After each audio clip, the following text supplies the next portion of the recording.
nandiyan darating. Tutulog. Ayun ako, gisingin mo na. Pag may problema, magulang, kailangan ang mga anak na sa tabi.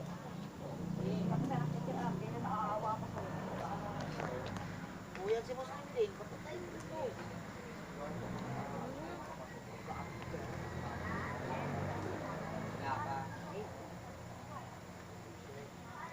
Hindi,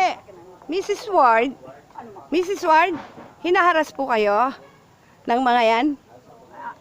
Oo, pinatitigil nga yung mga materialis niyan eh. Dahil hindi nga raw yun. Hindi nga daw yun kung saan kami tatapon, kailangan mayari ang mga magulang ko at lilipat na kami, aalis na kami.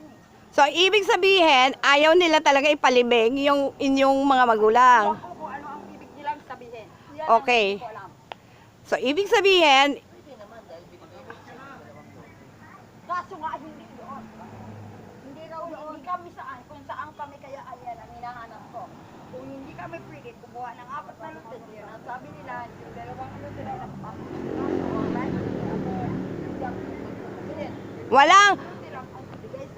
wala kaming kaso. yan ang sabi nila, nakapasok na raw ang kaso ninyo. Wala kaming kaso. Ewan ko kay Lorenzo kung anong action ang Ewan ko, gagawin nila. Kaya nga alam nyo ang ginagawa nila, pinapagalit nila kayo sa akin. Lalabas din ang katotohanan, maniwala kayo. Alam ko na ano ko na yan, gusto nila kayong pumirma sa isang kasulatan na laban sa akin. Ay, makulok-kulok ko. Putangin na, ang bigtami, halos kalibot ko na ang buong mundo. Hindi ako pinanganak. Kailan pa po kayo hinaharas, ma'am? Kailan pa po kayo hinaharas? How many days? Eh, simula nung pinagawa yan, nung Monday. Tuwing Monday, tuwing may magkagawa, harangin nila.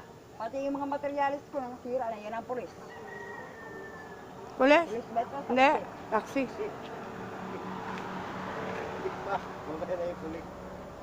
Ha? Teka, tatawagan ko na yung security natin. Yan ang Bahala gusto kong sila. malaman kung saan kami ilalagay. Kaya nga. Sige po, this is enough na tong evidence.